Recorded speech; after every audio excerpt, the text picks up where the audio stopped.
네, 오늘의 주시는 성경 하나님 말씀은 누가복음 9장 57절부터 62절 찾으신 줄 알고 함께 교독합니다.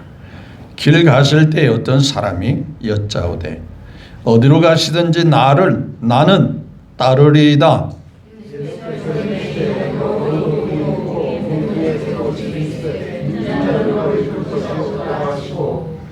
또 다른 사람에게 나를 따르라 하시니 그가 이르되 나로 먼저 가서 내 아버지를 장사하게 허락하옵소서.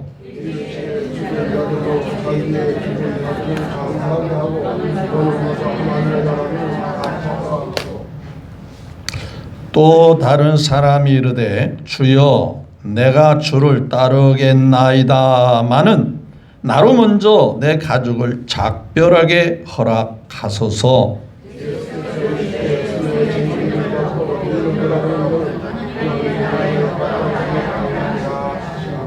아멘.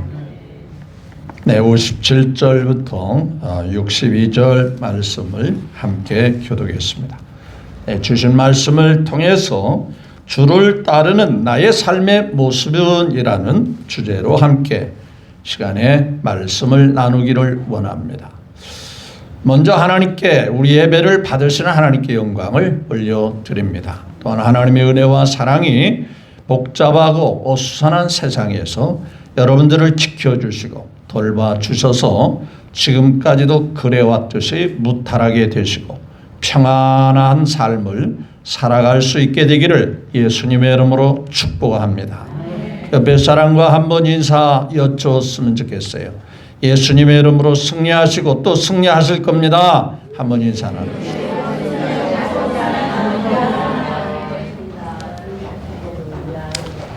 네, 우리의 예배는 하나님께 드리는 것이고 또 하나님이 주시는 말씀을 믿음으로 받아들이고 그 말씀 안에서 살면 하나님이 매우 기뻐하십니다.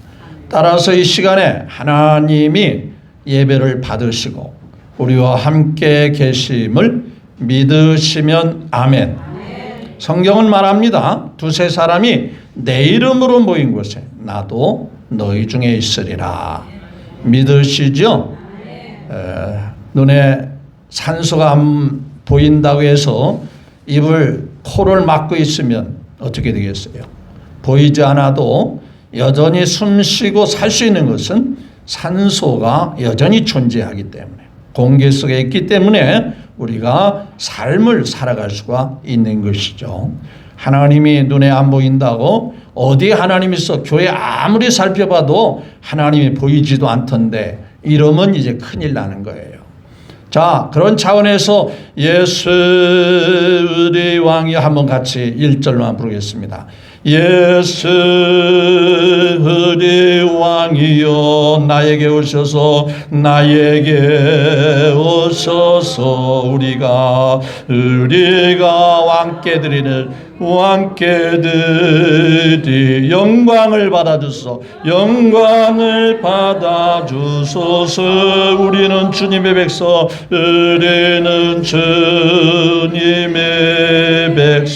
우리는 주님은 우리의 왕이라. 님은 우리 왕이신 예수님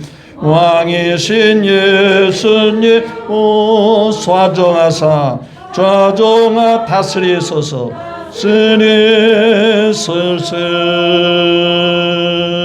예수님이 누구시라고 그랬죠? 우리의 왕이라. 세상에 왕도 잘 만나야 백성이 편하고 행복한 거죠. 우리 예수님은 우리를 다스리시고 이끌어 가시는 참 좋으신 평화의 왕이시고 행복하게 하는 임금 중에 임금, 만왕의 왕 중에 왕이시다라고 성경은 밝히고 있는 것이죠. 자, 지난 시간에는 사람을 너무 믿고 의지하지 마라. 우리가 믿는 하나님을 놔두고 왜 사람을 믿느냐? 그러면 실패하고 그 힘들고 어려운 삶에 빠지게 된다. 그래서 흔히 하는 말에 믿는 도끼에 뭐를 어떻게 한대요? 그렇게 믿었고 그렇게 의지했는데 그렇게 뒤통수를 주고 나를 정말 서운하게 하고 힘들게 하는 사람이 나를 모르는 사람도 아니더라는 거예요. 너무나도 나를 잘 알고 있는 사람이, 내가 믿었던 사람, 내가 철석까지 믿고 맡겼던 사람이 나를 힘들게 하는 상황이 있더라는 거예요. 그래서 성경은 사람을 믿지 말고 사람을 의지하지 마라. 하나님을 믿고 의지하기 위해서 하나님이 너에게 다가왔는데 그런 하나님을 제쳐놓고 왜 너무 사람에게 관심 가지고 사람에게 실망하고 낙심하면서 정말 못 살겠다고 힘들어하느냐. 하나님께 소망을 둬라. 그래서 앞서도 제가 처음에 기도할 때 다윗은 나의 소망, 나의 반석, 나의 힘, 나의 산성, 나의 피난처, 이렇게 살았더니 다윗이 삶 속에 부족함이 없게 삶을 살았다고 성경은 기록하고 있잖아요. 그의 삶의 바탕은 아무것도 아니었지만은 하나님만 바라보고 살았더니 일생일대에 부족함이 없도록 역사하시더라는 거예요. 그래서 그의 삶의 고백은 여호와는 나의 목자시니 뭐라 했어요? 내게 부족함이 없다. 그런 말이 그냥 좋은 말만 싹 빼가지고 그렇게 말하는 게 아니고 삶에서 우러나는 삶의 고백이 되는 거예요. 여러분들도 하나님과 늘 소망 가운데 살면 부족함이 있을까 없을까요? 부족함이 있다면 그건 아직도 은혜를 못 깨달은 거예요. 뭐가 많아서 부족함이 없는 게 아니라 그때그때마다 확실하게 나를 붙들어 주시는 주님이기 때문에 그렇게 믿음으로 고백할 수 있는 거예요. 자, 오늘 말씀에 내가 주님을 따르는 삶 속에서 어떤 모습이었을까? 자, 어떤 의과 대학에서 교수가 의사가 되고 싶어하는 학생들을 모아놓고 항의를 하는 거예요. 그 학생들은 외과 의사가 되고 싶어서 지금 학교를 다니고 있는 학생들이에요. 교수님이 학생들에게 강의를 하면서 여러분들은 앞으로 훌륭한 외과 의사가 되어야 하는데 훌륭한 의사가 되기 위해서는 두 가지를 잘해야 된다. 그 첫째가 무엇이냐? 역겨운 냄새와 더러운 분비물과 썩은 고름 같은 것에 익숙해져야 한다. 그 첫 번째가 뭐라고 했죠? 역겨운 냄새와 더러운 분비물. 막 피부에서 막 더러운 분비물도 나오잖아요. 또 썩은 고름 같은 것에 익숙해야 된다. 좀 끔찍하지만은 외과 의사라면 당연히 그래야 할 것이라고 학생들도 인정을 했어요. 두 번째는 예민한 관찰력이 있어야 된다. 그 사람의 일거일투족, 또 피부라든지 그런 모든 모습을 아주 예리한 관찰력으로 어떻게 변화되고 어떤 모습인지를 잘 관찰해야. 왜냐? 사람마다 체질이 다 같다 틀리다? 다 틀리기 때문에 아주 예민하게 관찰력을 발휘해야 훌륭한 의사가 될 수 있다. 이렇게 강의하고 나서는 그 교수님이 더럽고 냄새나는 고름이 담긴 그릇에 손가락을 푹 담갔다가 꺼내고 난 다음에 입으로 핥고 나서 말했습니다. 여러분, 나와 같이 할 수 있는 사람 앞으로 나오세요. 자, 뭐라고 그랬죠? 어떻게 했다죠? 아니, 어디를 갔다가 오신 거예요? 어떻게? 손가락을 고름이 담긴 그릇에 푹 담갔다가 입으로 빨면서, 여러분 그렇게 할 수 있는 사람은 앞으로 나서 해보시라고 그랬어요.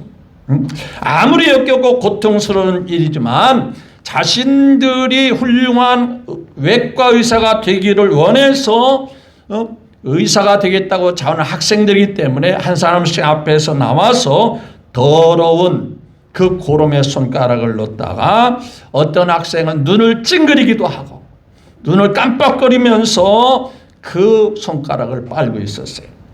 자, 여러 학생들이 교수님이 시킨 그대로 다 했어요. 자, 그게 다 학생들이 하고 난 다음에 끝에 가서 교수님이 평가를 했습니다. 여러분, 첫째 재질에 대해서는 아주 우수하게 평가를 받을 수 있습니다. 그런데 두 번째 자질에 대해서는 형편이 없습니다. 다 불합격입니다. 학생들이 깜짝 놀랐어요. 첫째 자질이 뭐라고 했죠? 손가락을 고름에 넣어가지고 역겨운 냄새와 썩은 고름 같은 것에 익숙해져야 된다. 그러니까 교수님이 시킨 대로 했어요? 안 했어요? 했어요. 그러니까 이것에 대해서는 학생들이 다 합격한 거예요. 근데 두 번째 자질이 뭐라고 그랬죠? 다 잊어버리셨네. 관찰력이 예민해야 된다. 자, 교수님은 고름이 담근 그릇에 5손가락을 집어넣어서 5손가락을 빨았어요. 그런데 학생들은 한 손가락만 집어넣고 한 손가락만 빨았어요. 그러니까 교수님이 한 대로 한 거예요? 안 한 거예요? 그러니까 거기에서 교수님이 어떻게 했는지 그대로 따라야 되는데 교수님이 하기는 했는데 예민한 관찰력이 부족했던 거예요. 물론 고름을 빠를 때 5손가락도 학생들도 충분히 빠를 수 있었어요. 그런데 뭐가 안 돼서 못했죠? 관찰력이 부족해서. 그러니까 이 얘기는 무슨 얘기냐면요. 제자라면 누구를 잘 관찰해야 된다? 스승, 교수님, 지도하는 멘토 이런 분들을 잘 지도해야, 잘 관찰해서 그대로 따라야 된단 말이에요. 그대로 본받아야 된단 말이에요. 그렇게 강의하는 교수님이 훌륭하기 때문에 그만큼 명성을 얻기 때문에 학생들에게 강의할 수 있었던 거 아니에요?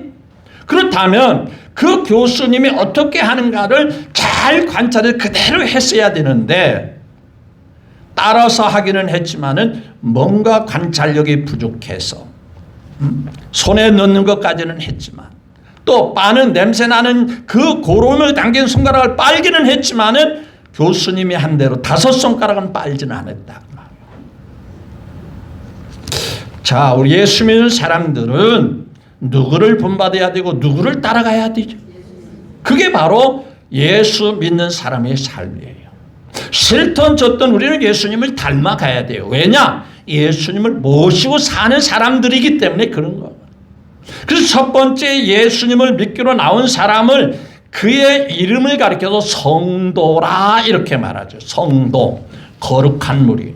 예수님을 만나서 이제는 예수님과 관련을 맺은 사람이다. 그래서 첫 번째 이름이 성도라 이렇게 거룩한 사람들이다. 이런 이름을 붙여주는 거예요. 두 번째는 조금 더 나가서 누구를 본받아야 하지요? 예수님을 본받고 살아야 돼요. 그래서 제자라라고 말하죠. 아니 목사님, 제자야 뭐 12제자만 제자지 뭐 우리가 무슨 제자입니까? 그냥 교회만 잘 나오면 되는데 그렇지 않아요. 예수님을 따르는 사람들 중에는요 12제자만 있었던 게 아니에요. 12제자에서 조금 더 폭넓게 무슨 제자가 있냐면 70명 제자가 있었어요. 그리고 120명의 제자가 있었어요. 또 500명의 제자가 있었어요.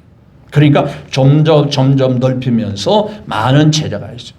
그리고 난 다음에 모두가 다 주님을 따르는 뭐가 돼야 된다? 제자가 된다. 따라서 앞서 외과 교수가 외과 의사가 되기를 학생들에게 여러분들은 누구를 본받고 누구를 따르면 훌륭한 의사가 된다? 교수님을 따르면. 교수님을 잘 보고 배워서 그대로 행하면, 왜? 명성 있는 교수님이 학생들에게 강의하는 거니까 여러분들도 나같이 그런 인정을 받기 위해서는 나를 본받고 나를 따르는 자가 돼야 된다. 그 가르침이에요. 자, 그럼 오늘 본문 말씀에 세 사람의 종류의 사람들이 등장하고 있어요. 자, 앞서 어떤 말씀이 기록이 되냐면요. 요한과 그 제자 중에 어디 가서 이제 하나님의 말씀을 전하고 하나님의 사랑을 전달하니까 안 받아들여요. 아니 우리가 어떤 사람인데 안 받아들이는 거야 도대체? 우리가 보통 사람이 아닌데 대단한 사람인데 우리 무시해? 우리를 인정도 안 해? 그러니까 화가 잔뜩 나가지고 어떻게 했냐? 예수님, 우리의 능력을 좀 사용해서 저들에게 불벼락을 내려서 다 멸망시키도록 할까요? 라고 제안을 하는 거예요. 자, 그러면 한 말씀 볼까요? 자, 볼까요? 자, 누가복음 9장에 보니까, 자, 53절을 볼까요? 자, 52절부터 시작. 사자들을 앞서 보냈습니다. 그들이 가서 예수님을 준비하려고 사마리아의 한 마을에 들어갔더니 예수께서 예루살렘에 가시기 때문에 그들이 뭐라 했죠? 주님의 제자들이 그 지역을 잠깐 들려서 왜 들렸겠어요? 쉬었다 가기 위해서. 그들이 들리는 것은 예수님을 전하고 예수님의 복음을 좀 더 사마리아 사람들에게 나눠주고 싶어서 전하. 근데 사마리아 사람이 강팍하고 조금 못된 부분이 있어요. 그래서 당시 유대인들은 사마리아 사람을 개 같은 민족이라고 그렇게 무시하고 인정 안 했던 거예요. 그런데 자신들이 예수님이 지금 제자인데 잠깐 들렸다가 복음을 전하려고 갔더니 안 받아들인다고 말해요. 그러니까 뭐라 그랬어요? 자, 54절에 시작. 제자 야고보와 요한이 이를 보고 이르되 주여 우리가 불을 명하여 하늘로부터 내려 저들 말이야 뻔때를 보여주기 위해서 예수 믿는 제자 요한과 야고보가 그 평생을 훌륭하던 사람들이었는데 예수님 앞에 나름대로 인정받았던 제자인데 여기서는 비인격적으로 어떻게 화가 난다고 해서 어떻게 해야 한대? 불을 명하여 뭐라고 했죠? 다 그냥 태워서 그냥 싸그리 없애버렸으면 좋겠네요. 이거 아니에요. 그러니까 예수님께서 그 말에 동의했으면 그럴 수도 있겠네. 그런데 예수님이 정색을 하면서 뭐라고 그랬어요? 자, 55절 시작. 예수께서 돌아보시며 뭐라고 했죠? 그냥 그러지 마라가 아니라 뭐라고 했대요? 꾸짖었다는 거예요. 야, 너희들이 내 제자로서 수준이 그거밖에 안 되냐 하고 꾸짖는 거거든. 야, 사람을 만날 때 별아볼 사람이 다 있는데 너희들이 그런 식으로 사람을 대한다면 남원할 사람이 있다 없다? 없어요. 제자의 모습은 그런 거 아니야. 그 얘기 지금 하고 있는 거잖아요. 우리도 어떨 때는 우리가 막 억울한 일을 당하는데 우리가 잘못도 없어요. 뭐 특별히 흠잡힐 것도 안 했는데 이유 없이 막 미워하고 이유 없이 나를 싫어하고 막 뭔가 골탕 먹이려고 할 때 은근히 속에서 하나님 저거 어떻게 한번 좀 손을 대가지고 뻔때를 좀 보여주시면 안 되겠습니까? 그런 생각이 여러분들은 없지만 저는 여러분들은 다 성녀니까 아멘 안 하네. 자, 가끔 그런 생각이 들 수 있어요. 억울하잖아요. 속상해요. 내가 잘못한 것도 없는데 나를 막 힘들게 하고 막 골탕 먹이려고 하고 막 무시하고 그럴 때 은근히 막 속에 부하가 올라가지고 막 그럴 수 있잖아요. 하나님 살아계시면 저것 한번 좀 뻔때를 보여줘가지고 배락이라도 쳐가지고 한번 주면은 좀 속 시원하겠는데 그게 예수님의 마음이다 아니다? 아니다 그 말. 여기서 우리가 주님의 마음을 우리가 배우고 읽을 수 있어야 되겠다. 적어도 주님을 따라가는 사람들이라면 성도가 됐든 제자가 됐든 크리스찬이 됐든 간에 크리스찬이라고 하는 것은요 예수님께 속한 사람, 그리스도를 드러내는 사람, 이걸 그리스도인, 영어로는 크리스찬이라고 하는 거거든요. 그런 사람이라면 그런 모습이 돼야 된다, 돼야 되지 않는다? 돼서는 안 되겠다 이거지. 그래서 예수님이 꾸짖는 거예요. 응? 그러면서 안 받아들이면 아직 고구마를 지금 삶는데 덜 익었으면 잠시 뭐 하자? 그냥 놔두고 더 삶도록 기다려보자. 그리고 어디로 가자? 그저 안 받아들이면 아직 고구마가 덜 익은 것 같이 아직 덜 익은 상태로 생각하고 다른 마을로 우리 가자. 그러면 되지. 뭐 그들을 뭐 망하게 해달라고 저주받게 해달라고 뭐 그건 하나님을 믿는 자의 모습이 아니라는 거야. 지금 그 얘기 하는 거잖아요. 자, 그러면서 어떤 사람이 첫째 사람이 등장합니다. 주님 앞에 나와서 뭐라고 하냐면 자 57절 시작. 길 가실 때 어떤 사람이 여짜오되 어디로 가시는지 나를 따르리다. 자, 그러니까 이 예수님을 따르겠다고 하니까 이거 좋은 거예요, 나쁜 거예요? 참 좋은 거죠. 그래, 나 따르라. 나 따르면 너 추심하자. 그럴 수 있는데 엉뚱하게 뭐라고 답변하냐면요. 58절에 한번 볼까요? 시작.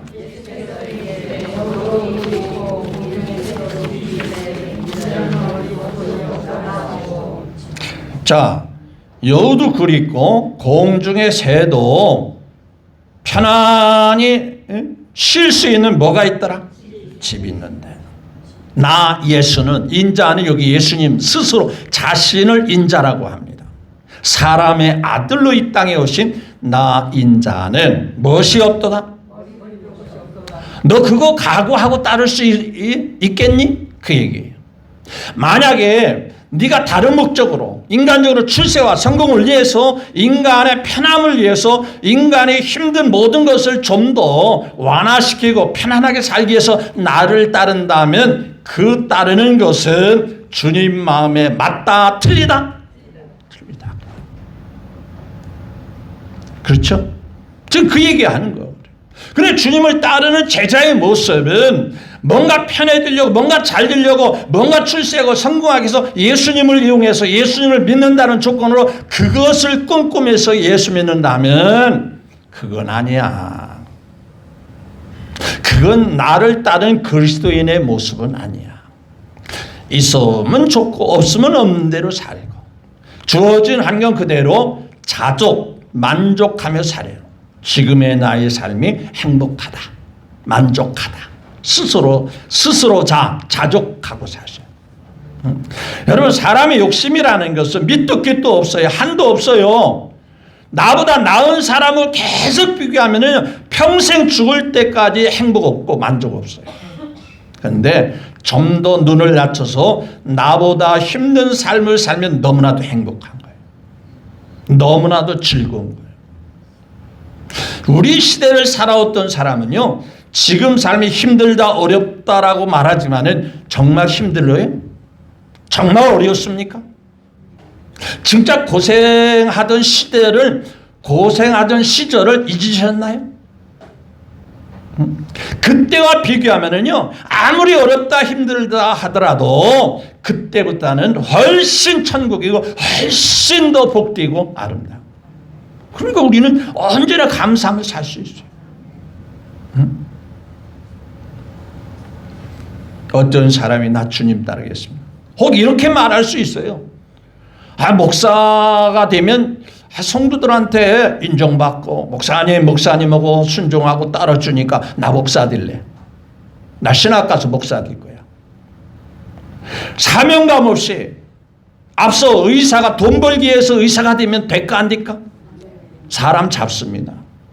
정말 사람의 영혼, 그 목숨을 사람의 죽어가는 영혼을 살리겠다는 사명감이 아니면 그 의사가 돈만 바라고 산다면 그 의사는 잘못된 의사입니다.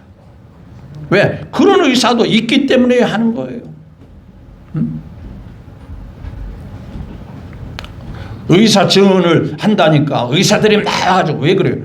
물론 다른 이유도 있겠지만은요, 겉보기에는요, 자기의 밥그릇이 빼앗길까봐, 밥사발이 줄어들까봐, 수입이 줄어들까, 그런 요소도 다분 있거든요.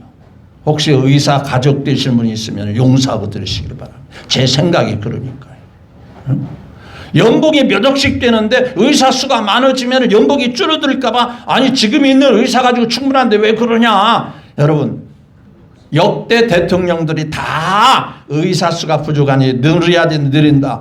비단 어느 특별한 대통령만 그걸 주장한 게 아니었어요. 그 이전의 대통령 계속 의사수를 늘려야 된다. 막상 시도하려니까 부딪히니까 못했던 거예요. 돈벌이를 위해서 의사가 되면 불행하다고 말이에요. 마찬가지로 돈벌이 직업을 위해서 목사가 된다면 불행한 거예요.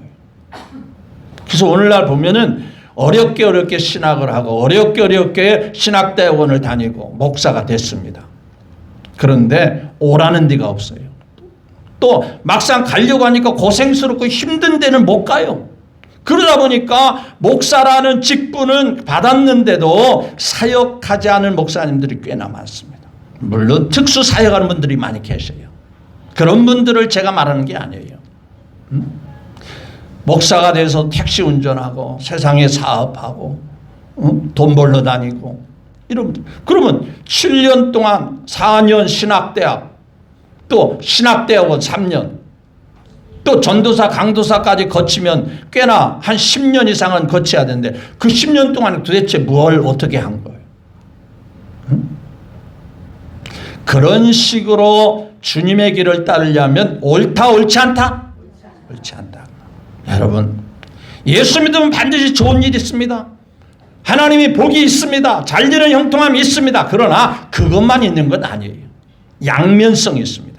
예수 믿는 것 때문에 핍박도 있고 시험도 있고 어려움도 있습니다. 그러나 그것까지도 우리가 잘 감당하면서 감내하면서 주님을 배우고 주님을 따르고 주님께 순종하는 삶이 바로 주님을 따르는 성도의 모습인 줄 믿으시면 아멘.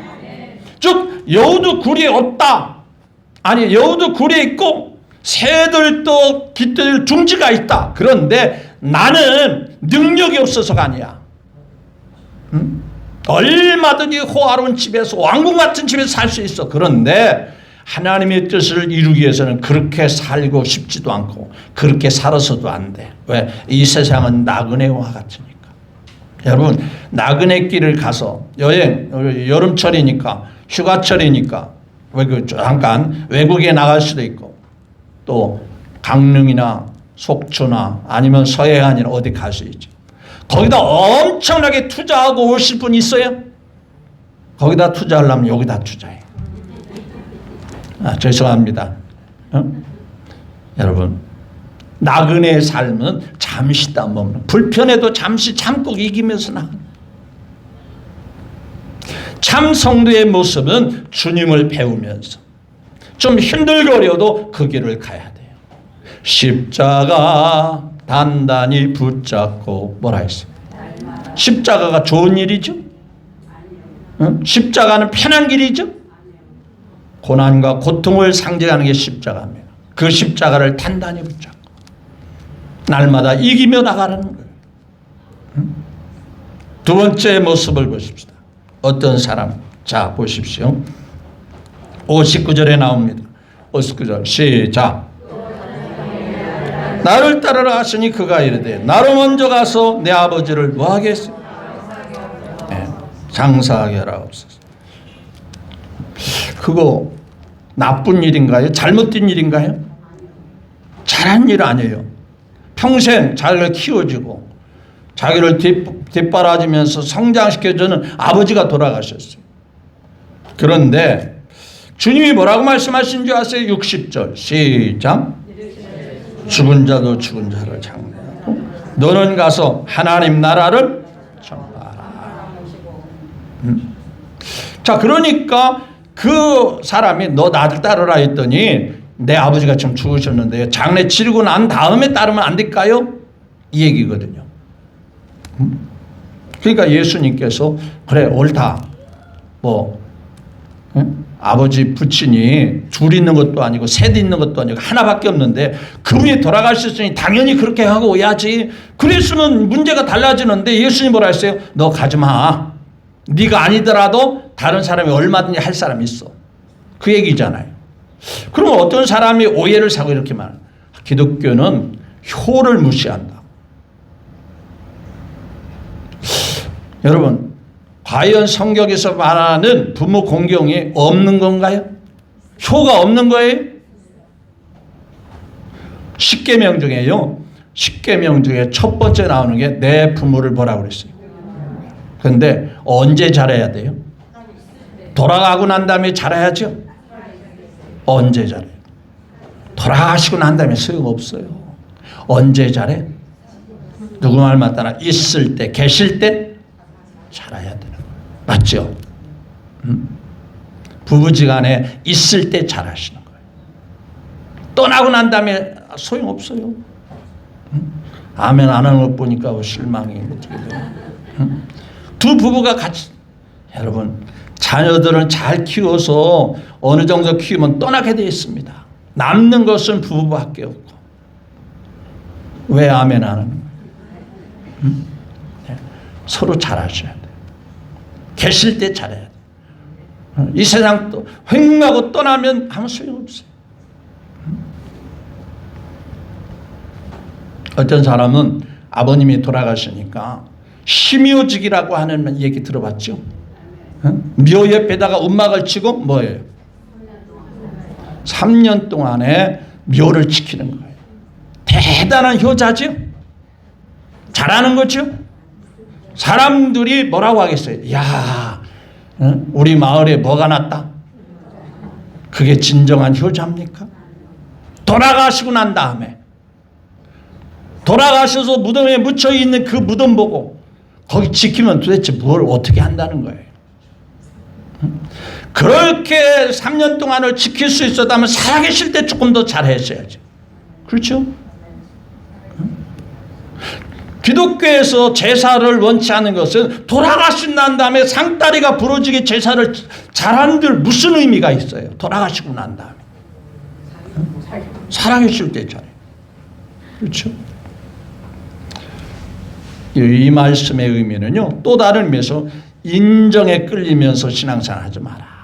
끊을 건 끊고 자를 건 자르고 확실하게 선을 그어야지. 이것도 아니고 저것도 아니고.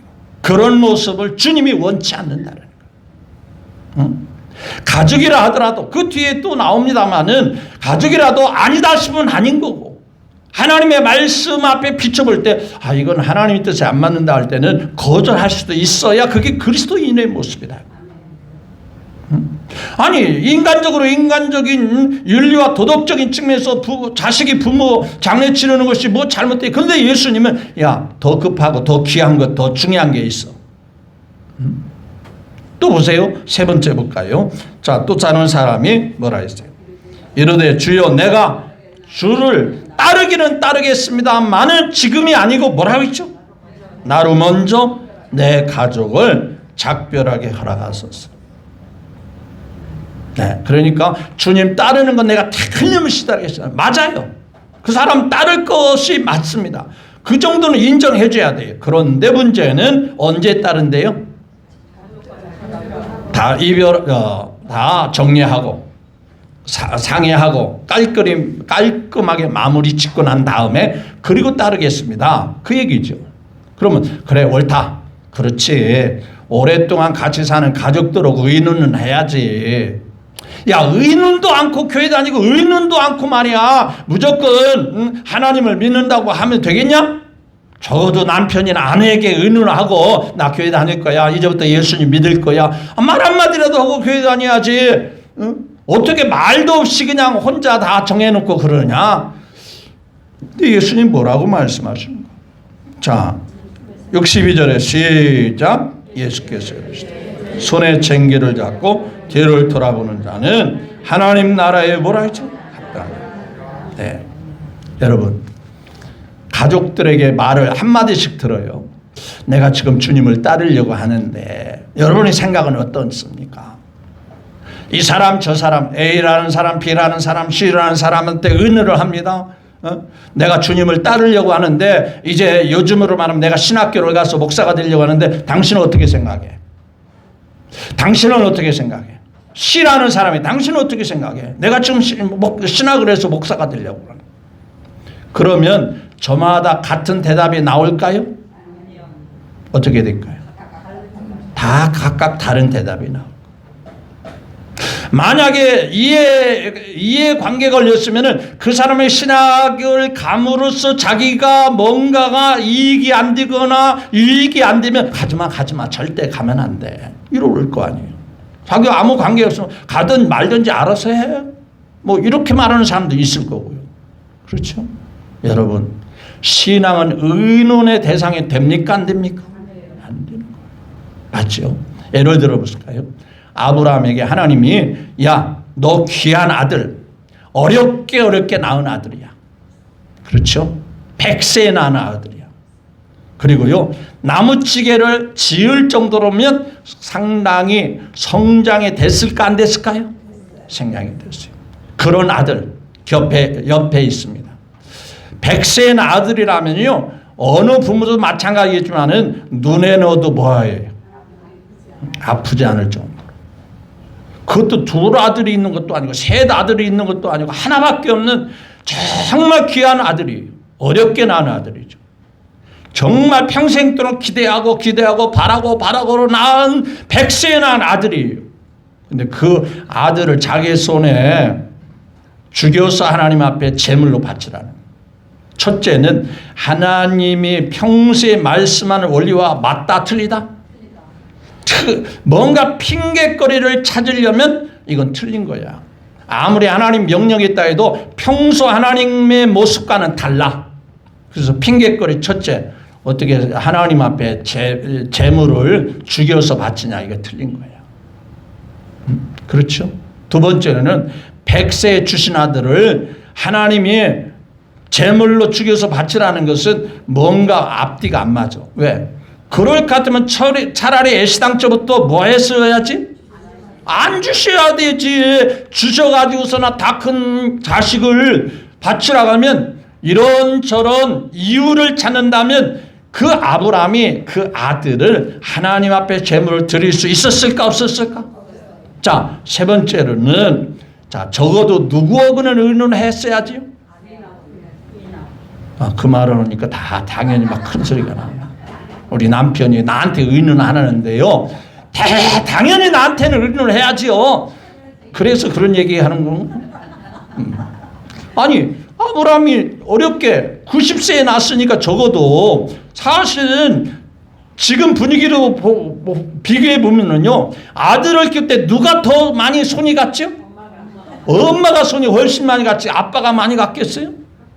아이를 키울 때 엄마 손이 훨씬 더 많이 간 거예요. 그러면 적어도 누구에게는 의논해야 돼? 아내한테. 사라 아내한테는 여보 하나님이 여차저차해서 이 아들을 제물로 바르라고 하는데 당신 생각은 어떠하오? 이렇게 물어봐야 되잖아요. 그리고 설령 그렇게 해서 물어봤다고 칩시다. 됐을까 안 됐을까? 땅을 치며 통곡하면서 여보 이게 무슨 청천벽력 같은 소리요. 나 그런 하나님이라 모르면 다 안 믿을 거요. 그러고도 충분히 뭐예요? 도찐 개찐이를 보니까 그럴 수 있어요. 이게 맞죠? 말도 안 되는 거잖아요. 그러니까 누군가가 형제에게 의논했던 아내에게 의논했던 누구에게 있던 이건 뭐 아무리 하나님이 그렇다 치더라도 이건 해서는 안 되는 거다. 모두가 반대했을 거예요. 그런데 아브라함 어떻게 했죠? 누구하고도 의논했어요 안 했어요? 자기가 말씀 받았으니까 자기가 말씀 그대로 그냥 순종하는 거예요. 계속 아들이 가면서 무슨 아버지 재물이 어디 있어요? 재물이죠. 너야 네가 재물이요. 그렇게 하고 묵묵히 하나님 말씀만 마음에 담고 그냥 순종하기 위해서 그냥 묵묵히 걸어가는 거예요. 야 하나님이 다 준비해 놓았을 거야. 준비해서 너 알려고 하지 마. 속에서는 마음이 막 찢을 듯이 괴롭고 고통스럽지만은 그래 하나님이 시켰으니까 해야지. 그때 생각이 뭐예요? 주신 자도 누구니까? 하나님이시니 거두시는 분도 누구일까? 하나님. 그 믿음만 가지고 오롯이 누구의 소리도 듣지 않고 누구하고도 의논하지 않는. 지금 오늘 본문 말씀이 그거예요. 가족들에게 작별하면 무슨 소리 하는 거예요 지금. 당신이 우리 집의 가장인데 당신이 돈 벌어야 우리 가정이 생계를 이어가는데 당신이 제자가 되겠다고? 그럼 우리는 도대체 어떻게 하라는 거예요? 십중 발구는 주님을 따를 수 있다 없다? 없다. 그리고 두 번째 중요한 것은 따르는 것은 좋은 거지만 지금이 아니고 뭐라 그랬죠? 나중에 따르겠습니다. 그와 같은 교훈을 오늘 말씀하고 있습니다. 작별하고 난다. 이 다음에 좀 이렇게 좀 알아보고 상황을 살펴보고 하겠다. 여러분, 신앙은요 뒤로 늦춰가지고는 절대 못하는 거예요. 깨달아질 때, 은혜가 올 때, 감동이 올 때, 즉시 할 때 그것만이 하나님 앞에 승리할 수 있는 비결임을 믿으시면 아멘. 뭔가 하고 싶을 때 해야지. 이 다음에 하자. 시간 있을 때 예수 잘 믿어보자. 돈 많이 벌어놓고 이제 여유가 있을 때 하나님 앞에 봉사하고 헌신하자? 아니거든요. 절대 그때 가서 못합니다. 여전히 그때 가면 나의 삶의 발목을 잡는 요소와 환경들이 여전히 나타나게 됩니다. 뒤로 미루면 안 돼요. 그냥 따르겠습니다. 즉시 따라. 자, 베드로가 예수님의 수제자가 됐어요. 삶의 현장에 예수님이 오셨어요. 그물을 지금 고기를 잡고 있는 삶의 터전에 찾아와가지고 너 나를 따르라. 그랬을 때 주님 따르는 것이 쉬운 일 아니잖아요. 우리 가족들하고요. 분명히 베드로의 장모님도 같이 살고 있었던 것 같죠. 그렇죠? 가족들도 있잖아요. 그러니까 의논하고 아내도 있고 다 있잖아요. 그러니까 의논하고 했으면은 수제자가 됐을까 안 됐을까? 아니 고기 잡는 일을 그만두고 도대체 뭘 어떻게 하라는 거예요? 우리 어떻게 살라고? 근데 베드로가 예수님 따라가지고 그 가정이 폭망했다는 말씀이 기록이 되어 있죠. 잘 돼. 오히려 그 장모님이 죽어가는데 누가 와서 살려줘요? 예수님이 살려주고. 그렇죠? 수제자가 돼서 얼마나 귀하게 쓰임받아요. 하나님이 나 가정을 책임져 주셨어요. 뒤로 미루었거나 사람하고 의논했으면 절대 베드로는 수제자 예수님의 제자의 자리에 설 수가 없게 되었을 거라고 저는 자신 있게 말씀을 좀. 그런데 성경은 곧 즉시로 주님을 따라갔다고 그랬어요. 배도 버리고 모든 것 다 버리고 주님이 따라 나서라고 할 때 즉시로 순종했을 때 그래서 주님의 제자로서 수제자로서의 그 이름이 아름다운 이름이 될 수 있었다. 신앙은 인정에 매이는 거 아닙니다. 노새 아내같이 세상에 미련을 두고 주님 따를 수 없어요. 뒤를 보는 순간 뒤에 있는 것, 세상에 있는 것, 뭔가 내가 애지중지하게 위하는 것을 포기 못하면 주님을 놓치고 잊어버릴 수가 있어요. 예수님을 믿고 예수님을 따르는 것은 나의 삶 속에 최고의 보화로 여겨지시면 아멘. 그것이 하나님으로부터 내가 잘되고 복되는 길이고, 설령 내가 원하는 만큼 엄청나게 잘되진 않아도 부족함이 없을 정도만큼은 하나님이 책임져 주시고 인도해 주실 것임을 여러분 확실히 믿으시기를 바랍니다.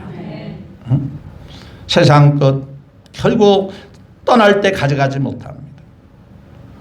관에다 넣어놔야. 어떤 사람이요, 유튜브에 나오니까 보니까 사람이 시체가 들어오잖아요. 영안실에 들어오잖아요. 냉동실에 집어넣잖아요. 그런데 냉동실에 시체를 꺼내가지고 입을 열어가지고 전부 다 뭘 뺀지 아세요? 금리빨을 다 빼가더라고. 그러니까 금리빨 가져가는 것도 사람이 허용하더라 안 하더라. 결국 그 사람 수갑 찼어요. 남의 시체, 아이고 그 시체 막 귀영한실 냉동실 전부 문 열어가지고 입을 열어가지고 아직 관에 들어가기 전이니까, 수의를 입히기 전이니까, 그러니까 전부 돌아가시기 전에 이빨 다 금리빨 빼놓고 가야 될 것 같아요. 아무쪼록 여러분, 주님을 따르는 우리의 모습은 세상의 미련이나 세상 것에 연연하지 말고 주님만 따라가면 주님이 책임져 주시고 주님이 붙잡아 주시고 주님이 역사하심으로 정말 예수님을 제대로 만나면 행복이 넘치게 될 것이므로 그러한 삶을 지금까지 살아왔듯이 앞으로도 변함없이 살아나가게 되시기를 마지막으로 예수님의 이름으로 축복합니다. 네.